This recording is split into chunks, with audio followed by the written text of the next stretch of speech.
With that, I'm going to introduce our panel and we'll turn it over to them. We have Mr. Toby Day. He's here. He's the Extension Horticulture Specialist here at Montana State University. We have Jay Visser. He's the General Manager out at Visser Greenhouses. Dane Gamble is the head greenkeeper with Bridger Creek Golf Course. And from an academic perspective, because we believe that's important as you're searching the academic program, we'll hear from Dr. Tracy Dower at the end, who's an associate professor within the program, and she'll share a little bit with you about what it's like to be in their program, and answer any questions that you have from an academic perspective. So with that, I'll introduce or bring up our panelists, have them sit up here and join you, and we'll turn it over to them. I'm going to pull a third chair over there. Perfect. Thank you.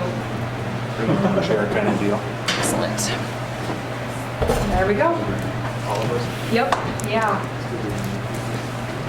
Thank you.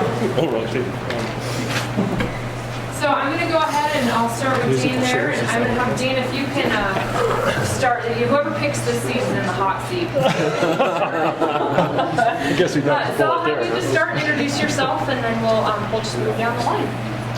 My name is Dane Gamble, and while my title is head greenkeeper, I've chosen that simply because it's kind of old-time nomenclature that I like and appreciate as a historian of golf and turf management. I am at Bridger Creek Golf Course currently. I've been working on golf courses since 1969 and have been a golf course superintendent since 1978, and I'm a golf course owner. I'm also the Chief Financial Officer for Great Northern Golf Company and a principal in that company. We have 4 golf courses, 1 here in Montana, 2 in Minnesota, and 1 in Michigan. Am I to keep going? Yes, And please. do the whole rigmarole. Yeah. Rigmarole, okay. And just raise your hand if you have a question or blurt it out. Yes. What golf course in Montana? Bridger Creek Golf Course, right here in Bozeman. Yeah, right here in Bozeman. What's your golf course in Minnesota? Falcon Ridge in Stacy, Minnesota, which is on the north edge of the Twin Cities. And we have a little mom and pop golf course in northern Minnesota, Emily Greens. It's on the northeast edge of the Brainerd Lakes area. And in Michigan, we have the Pines Golf Course at Lake Isabella in Mount Pleasant, or just outside of Mount Pleasant, about 70 miles north of Lansing. So it's right in the middle of the state. And you would think with all that golf activity, I would have a stronger background in horticulture or turf management, but I really don't. I have taken coursework in horticulture, plant materials, plant science, turfgrass science, but my background academically was actually in philosophy, but it just didn't look like that philosophy shop deal was going to work out, so I had to get a job. So how would someone on our side of it, and I kind of consider the turf side of it in horticulture, there's a lot going on outside of golf too, in terms of sod farm production, athletic field management, whether it's at school districts or park districts, municipalities. There's a lot of different areas that a turfgrass background can lead you into, and sometimes you just don't know what it's going to lead you into. My position, I obtained it primarily, most recently, getting involved in golf course ownership since 1989. Really came about because the private country club I was working for was not going to renew my contract. That's a polite way of saying they were firing me. But one door closed and another one opened. So you just never know what might come about. As a head greenkeeper, my role is a little bit unique because I have broader responsibilities, but even if I was strictly involved with the golf course management and in that role, responsible for the overall appearance of the golf course and integrating our turf management with the busy golf calendar that we have, it presents itself as a really very difficult to say a typical day is such and such, because there's really nothing typical from one day to another. There's some seasonality involved, which is kind of nice when we get to this time of year, because the season tends to slow down. The pace of activity slows down. but we are responsible for the overall appearance of the golf course and how it presents to our customers. And to get to that point involves personnel hiring, firing, training, overall responsibility in that regard. Equipment management, we do get involved in the selection and purchasing of equipment. And at our facilities, it's really more of a bottoms-up approach. I'm not going to decide what kind of greens mowers we should have on the golf course. The guys that work with us who are using that equipment on a day-to-day basis, they're going to provide their input, and the same holds true in a lot of our scheduling and the activities that we're going to get. We had a staff of 17 this summer. We did have a lot of part-time workers. Another thing we're seeing is a lot of semi-retired people on our side. So there's opportunities, but you just never know what they are. Within that greenkeeper or golf course superintendent kind of network, it's a very collegial network.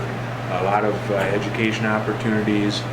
This time of year and through the winter for the northern golf courses, we'll probably have 6 to 8 educational days, depending on whether I attend the Golf Course Industry Show, which is an international education and trade show.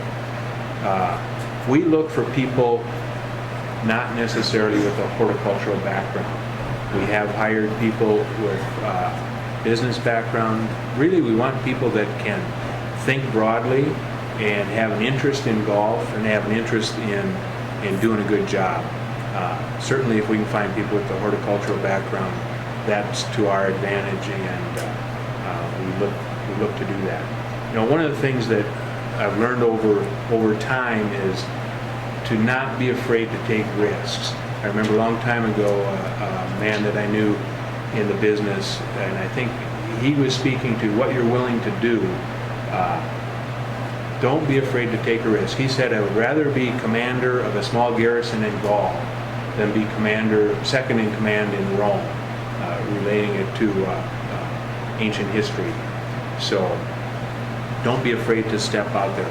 As graduating students, there are opportunities, and in the golf business, probably along the lines of, depending on your work experience, an assistant golf course superintendent, and not too many jobs in Montana. You got to talk fast. All right. Well, I got to tell you that starting out in college, it took me 8 years to get my undergraduate degree. Why that happened is because I worked a lot. I couldn't figure out what I wanted to be. I went into biology, I went into architecture, I went into mechanical engineering. It actually was sitting in an office, kind of like the careers department here, and sitting down and taking a test to decide that, hey, I had 84 houseplants in my little apartment and I like plants, and so I went into horticulture. It was either that or railroad engineer. I couldn't figure out which one I wanted to be. So I went into horticulture and went into landscape design option. I have done so many different jobs. And it's not because I moved around from job to job. I just did a lot. I worked a lot. I worked weekends. I worked nights. I was a mechanic. I was a carpenter. I worked cleaning schools. I took off bumpers off of cars at an auto shop. I did a whole lot of different things. So I had a lot of different experiences. I farmed at the research farm after I got my degree in horticulture because I couldn't quite figure out what I wanted to do. Kind of hear this theme. I couldn't quite figure this out.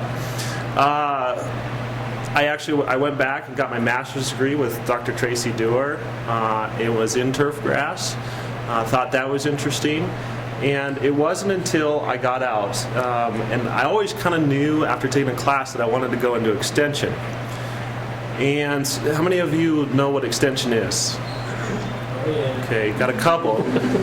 Montana State University is a land-grant university, so there's research, teaching, and extension. Extension is basically where we take the research that's done at Montana State University and we disseminate that information to all 56 counties in Montana. And what I found out is that to be an extension agent, and I'm going to talk mostly about an extension agent because that's what I've been for the last 2 years, is that you have to wear many hats. You have to know a little bit about everything. And in the horticulture biz, as far as in extension, I got asked a lot of different questions, a lot of things that kept me learning. I love talking to people. I can get up in front of large groups of people and give presentations. And extension, finally, after all these years, really has fit for me. I worked in the industry in horticulture and landscape design. I was a project supervisor for a large landscape company here in Bozeman, and found that a lot of what I wasn't doing was horticulture, but more working with people, and I enjoyed that a lot. Extension in horticulture, my job when I was an agent, I was an agent in Silver Bow County before I came to campus. As a horticulture extension agent, you get questions on just about anything, and it's fun because every day is different. Somebody might call and say, hey, what's wrong with my tree? Can you come out and take a look at it? You jump in the county rig, you come out, you take a look at the tree, and you give them, your opinion of what's wrong with it and what they can do to, save their tree or change their practices. You give programming, the Master Gardener program throughout the county. It's a 12-week, well actually it's changing, but it used to be a 12-week, 24-hour classroom adult education, basically, of gardening across the state. Any given day I would get questions on mushrooms, lawns, trees. So if you're kind of like that investigative, people, dealing with people, helping out people, that it's a great situation that I absolutely love in my position. As the agent, you work, it's a little bit different work schedule. You work salary, you work some weekends, you give lots of programming, but I wouldn't have it any other way. If you're one of those people that's just trying to figure out where you're at and you do a lot of different things, extension is great. There are extension agents in all 56 counties. There's ag agents, horticulture agents. They're starting to move more and more towards horticulture, so there's some opportunity out there. I guess moving into this position, I've moved from all of these different things, going into being an agent, and now I'm the horticulture associate or horticulture specialist, and now I serve those agents. So if they have questions that they don't know the horticultural answer to, they call me, and I research all that information and give them the correct information on those questions. So whether it's a control or just researching the question. But I get one the other day of, why is my celery hollow? Well, I don't know. It took me a while to figure that out, and it just came out to there was like a boron deficiency. It's kind of fun to figure that kind of stuff out and help those folks.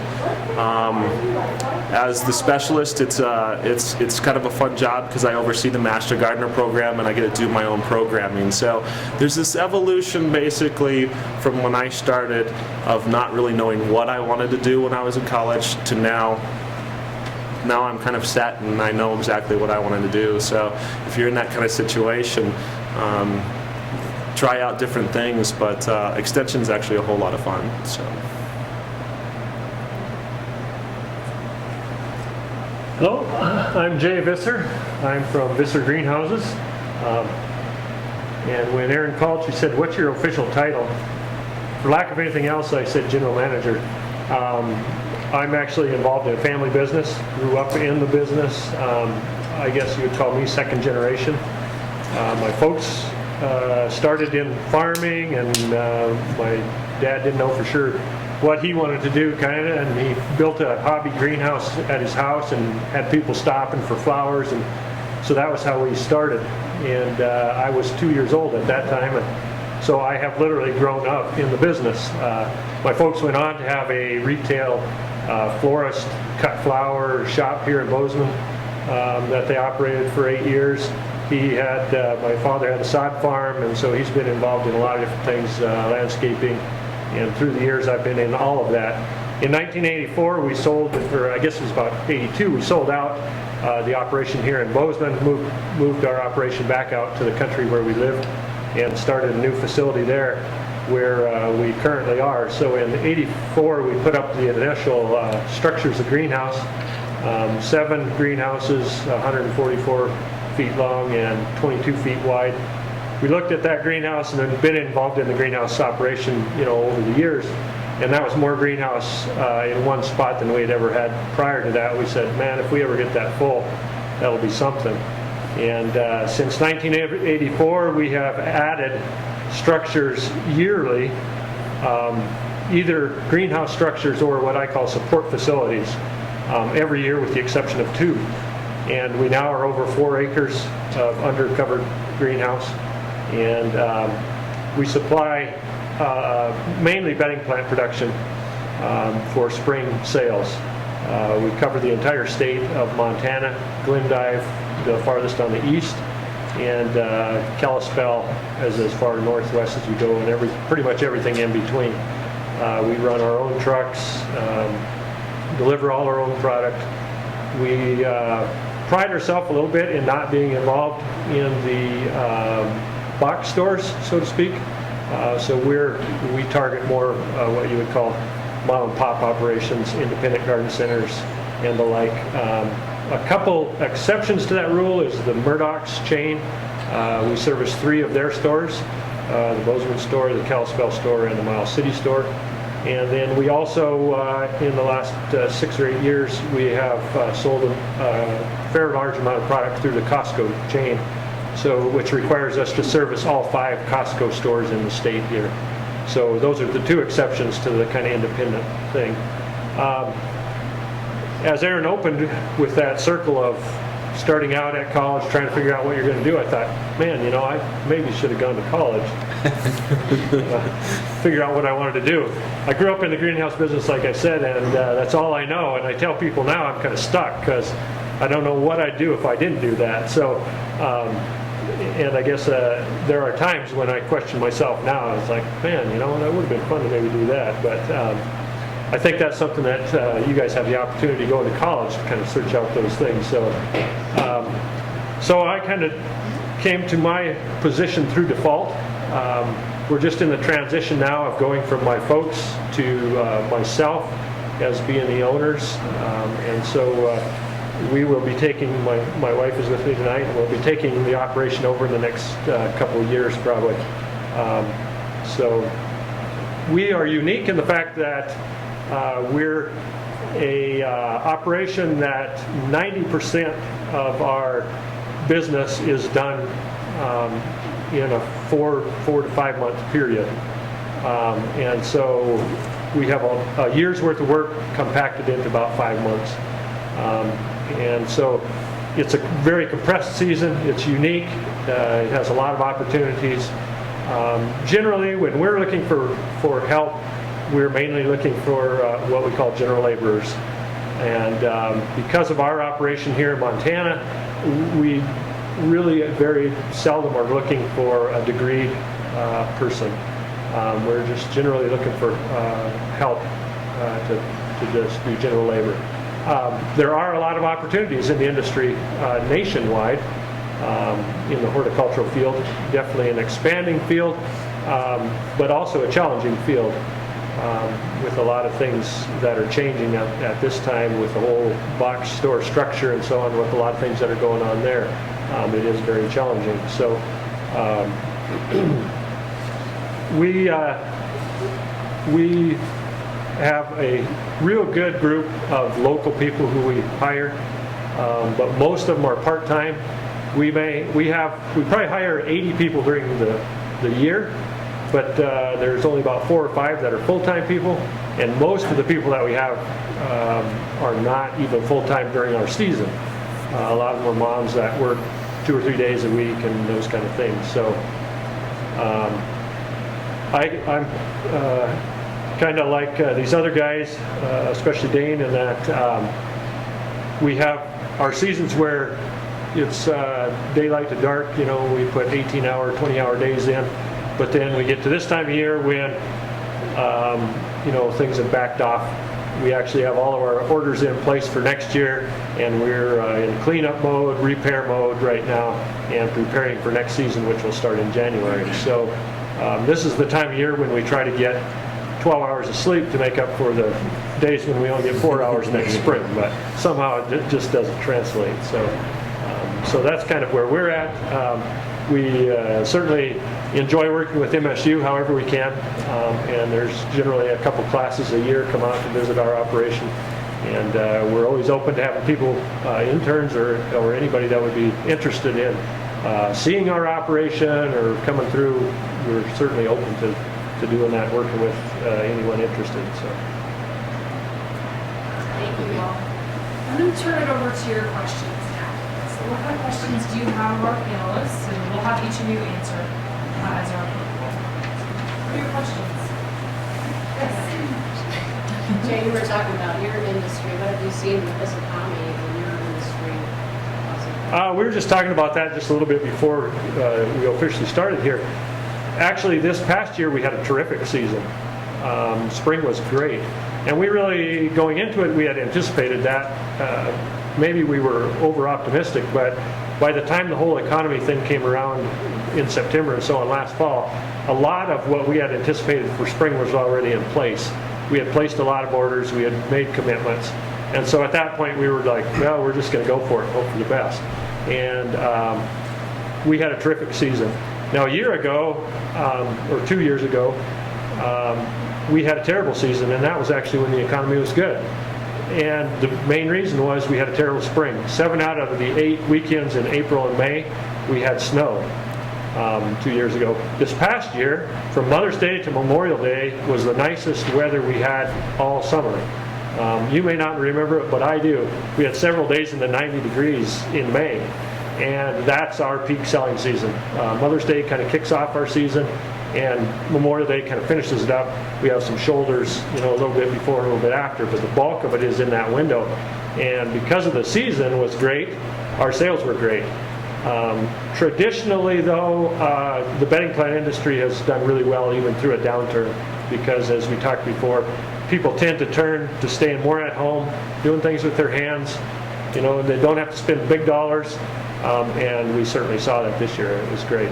And the other thing, maybe some of these other guys can answer that too a little bit, but what we've heard industry-wise is that the bedding plant side of things did really well. The nursery side, trees and shrubs and landscaping, did not do as well. And there again, you're into the higher dollar things, bigger trees and that kind of stuff did not fare so well. So, but the greenhouse business is great. Can you answer that too in terms of your... Oh, golf sucks. Golf has been in a downturn. We're very fortunate here in Bozeman because we've got a great staff that works really hard to develop new golf courses or new golfers. We have a focus on teaching. We have a focus on getting families involved. Kylie Nafziger is our head professional, and she does a great job with not only running the camps that we do, but I think having a woman on staff has helped us considerably. We'd love to have more women on the golf course maintenance side of things. We had 4 women working with us on the crew this summer, but overall, the golf business has been really tough the last couple of years. That being said, golf course superintendents have at the same time seen their compensation levels rise by about 7% in the last 2 years. And I think that speaks to the skill set that is demanded of them. Just to give you a quick idea, in Montana, assistant superintendents, which could be someone, a fairly recent grad, the median salary is $37,100, which is very comparable to the nationwide for assistants. Superintendents in Montana at the 50th percentile, salaries are $59,000. Nationally, it would be $70,000. We see a bigger discrepancy as superintendents. The 75th percentile in Montana is making $75,000 or $95,000 a year, and the top 10% are in at about $115,000. So it can be a well-paid position. Most superintendents nationwide, the average superintendent's about 44 years old, been a superintendent for 14 years, So you can see that they probably first got their first superintendent's job at about age 30, 9 years in their current position. That seems to vary depending on the economy when times are tough. Well, I don't know what causes people to change jobs. I know Jay mentioned the long hours, the springtime average superintendent work week, and I would, this is terrible, 55 hours in the spring, 60 in the summer, 51 in the fall, or 51 in the fall, 41 in the winter. We don't believe working 60 hours a week is healthy for you. Ben Franklin can be denied on that one, early to bed, early to rise. I guess maybe you didn't talk about how long you work. But if you have any questions on that stuff, I'd be happy to explain it. But golf as a whole has been down. We hope to see a turnaround. I had some conversations with people at the Toro Company that tend to reinforce what Jay was saying. Their residential business, which has been a drag, was better this year, and golf was very bad for them. I don't know if you have any input on the extension. I was just going to say, the gardening is crazy right now. I get a phone call all the time about this Master Gardener program, which is an adult education program. People are ripping out lawn and putting in gardens. Ever since Michelle Obama put a garden first time since Eleanor Roosevelt at the White House, the crazy victory gardens, you hear that all the time. So like Johnny's seed company, I think they had a bump in about 35% of seed sales this year because people are wanting to grow their own food and grow locally. So it's a big industry right now. Gardening is for sure. Thanks. Any other questions?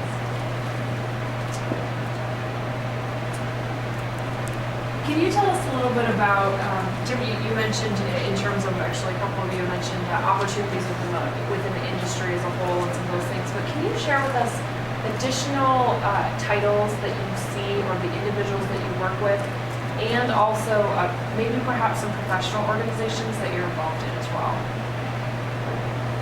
Jay, do you want to go first? Go ahead. We're not real big on titles in our organization. If you want to be a vice president, we can probably make you one. But industry-wide at golf courses, there tends to be the golf course superintendent. He will have one or two assistants. In many environments where the chemical applications are a bigger factor than it is here, they'll have chemical technicians, they'll have an equipment manager. Oftentimes the equipment manager is the second highest paid position at a facility. And some courses will have horticulturalists. There's just such a range from Augusta National, where the Masters is played every spring and people see it on TV and it's perfect, to Emily Green's golf course in northern Minnesota, where, man, if we can just get the leaves out of the way in the fall, we're happy. And have some golfers. So there are different positions, and if anyone has some specific question, I'd be more than happy to track some of that down. You can track some of it down yourself. I'm a member of the Golf Course Superintendents Association. We do have a certification program, so there are certified golf course superintendents, and that entails a combination of continuing education and experience and a portfolio preparation and on-site visit for certification. So the Golf Course Superintendents Association of America is a big group, and it's a good group focused on education. Regionally, we have the Peaks and Prairies Golf Course Superintendents Association. We generally have two educational programs, one in the spring, one in the fall. Our fall one is coming up November 11th and 12th in Billings, if anyone is interested. We also have a trade show with that. We'll have about 25 exhibitors. They could be equipment manufacturers or product salesmen. You know, horticulture can be fairly input intensive, and opportunities that might exist outside of the physical management side, on the sales side with the equipment people, fertilizers, plant protectants, that type of thing. Other associations, American Sod Producers Association is a big one. The United States Golf Association, which sponsors the U.S. Open, the Tiger Woods always wants to win, but didn't this year. They actually have a staff of agronomists that provide a consulting service nationally, regionally, and nationally. So the Sports Turf Managers Association, people that get into, it's crazy. Michigan State University has a really good turf program, but they have artificial turf in the football stadium. So I don't know what those guys are doing. But the Sports Turf Managers Association is another good group. If you have questions, just pipe up. Got one here. As far as golf courses, are any of the 4 golf courses within that company Audubon certified, or are you going to look at doing one? We've looked at it. We are participating in Audubon International, which is an organization that they run a nice program as far as they'll certify a golf course based on your practices and meeting some other criteria. We've not pursued it, and I'll take the blame for that. I mean, we just seem to get so busy doing a lot of things that would qualify for certification, but not going through their program to complete what needs to be completed. If someone was to want to be hired, but either the golf course or an extension service or the landscaping business, what would be the main qualities that you look for when you're going to hire somebody? Well, I'll start here. The extension service is actually, because you're an adult educator, is usually looking for a bachelor's, master's degree, somebody that is well-rounded, has people skills, can communicate, enjoys doing a varied amount of things, rather than, one day can be different than the next always. 1 minute can be different from the next. So they're really looking for somebody that's kind of got a well-rounded education and also has some experience in a lot of different things. So that's what I see mostly in extension anyways. In the landscape industry, it's a little bit different. It's more of kind of finding those laborers, but then when you get into kind of the management portion of it, where you're a project supervisor, you're still a people person. You're not only dealing with trying to install and do all those technical things, you got the client, you got the distributors, you've got the employees, you've got the boss, all of those people. So it's people skills are really important on all of those. Yeah, speaking from our side, like I said, typically we're just looking for general laborers, but even so, we have kind of a set of criteria. And those generally are someone that we can tell has some initiative and drive, that is going to go out and get a job done. Oftentimes we're broke up into small crews throughout our facility, and so you want people who are going to be able to understand directions and go out and conquer those, and get the job done. And then also, I think people skills is a huge thing. So I think those two is something that we generally look for in any person looking for a job. Being assertive, being capable to get the job done, and then having a personality where you can get along with other people. That's just, those two things are going to get you a long ways. And have an initiative to get a job done. I think in talking to other people in our industry and just in people in general, they say, the worst thing about being in business is finding good help. And I have to say that's really the truth. If you have quality help, it saves you as a manager, owner, a tremendous pile of work of your own. Bad help is worse than no help oftentimes. And so, and I don't think, just as a broad view in general, in any kind of job situation, those qualities are going to get you a long ways. Just being assertive, putting yourself out there and doing a hard day's work, not being afraid to get the job done. And I think, in my experience, there again, as being an owner-operator, if we have employees who go above and beyond, we compensate them for it. And my experience is, if you're that way, you will be compensated for it in the end. most people who are in business realize that if you got a really good employee, you'll do about anything to keep them there. So, To take it just back up just a little bit, how do you get into that position to demonstrate your worth as far as applying for a job or interviewing? I think don't inflate your resume and don't be afraid to be persistent. And part of that persistence is trying to know as much ahead of time what the potential employer is looking for and to know about that potential employer. If they know and determine through the interview process that you've taken the time to learn about them, I think that can go a long ways. I think another thing that I see too, and I thought this was crazy when I was getting my bachelor's degree, because I was working construction and doing a lot of other things. I didn't really take those internships that are out there in horticulture because they didn't pay much, and I was making a whole lot more building houses. People say you have to put your dues in for a couple years, and it's all about attitude. If you get out of school and you take a job and it's a job, treat it like your career and work really hard at it, even though it's maybe only paying $10 an hour. Put your dues in and work really hard. It gets you so much farther because people recognize that, your references show that. It's all about attitude, and that's something that I've always done, is taken every job, even though it wasn't my favorite job in the world, and made it the best I possibly could, and went forward that way.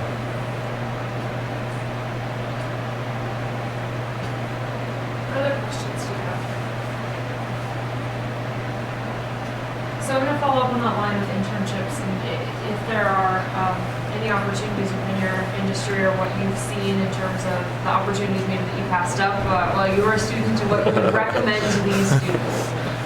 And then, of course, from an employer perspective, within your industry or your organization, what types of opportunities are there? I would say if you're looking for turf management internships or golf course internships, you'd want to go to the Golf Course Superintendents Association webpage. There are quite a few bigger courses that advertise for internships. We can always do, if someone is looking for essentially an academic internship to complete your work here at Montana State University, we can probably work something out even locally here. Some of the bigger courses, for example, there's a really nice golf course. It's just in a different world. South of Hamilton, the Stock Farm, they have on-site housing for their interns, and I think they accommodate as many as 4 interns in a season. It's just, there are opportunities out there. You just need to know a little bit how and where to look. It's pretty competitive at some places.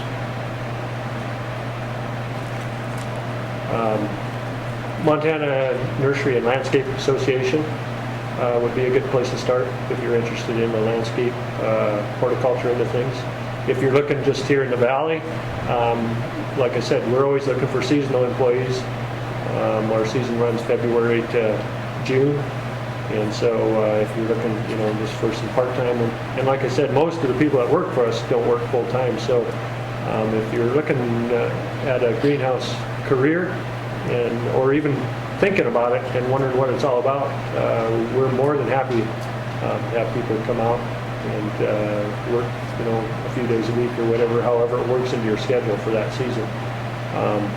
And if you're looking beyond that, if you want to get a hold of us or several, Montana Nursery and Association, pretty much anybody in the state that's involved in the hort industry in any kind of employment opportunity is a member of that association. So here, that would be a good place to start.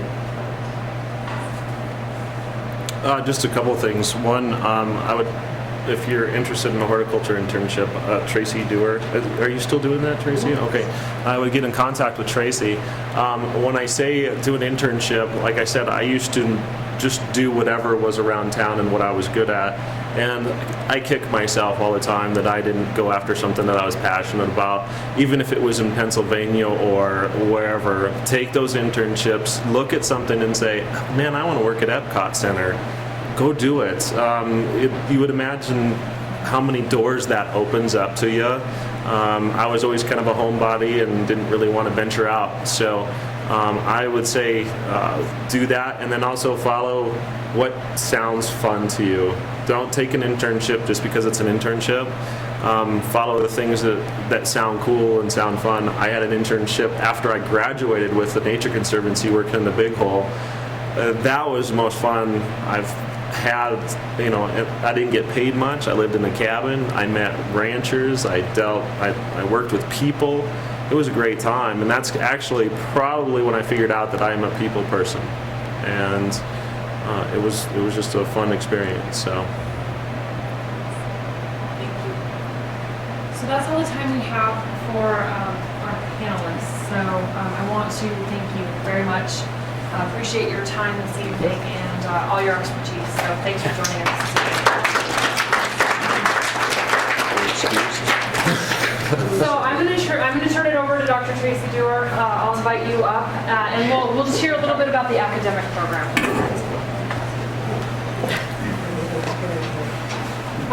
What you saw tonight was just 3 industries within horticulture too. I might mention that this past year we had a student go to the Chicago Botanic Gardens and do a year-long internship there.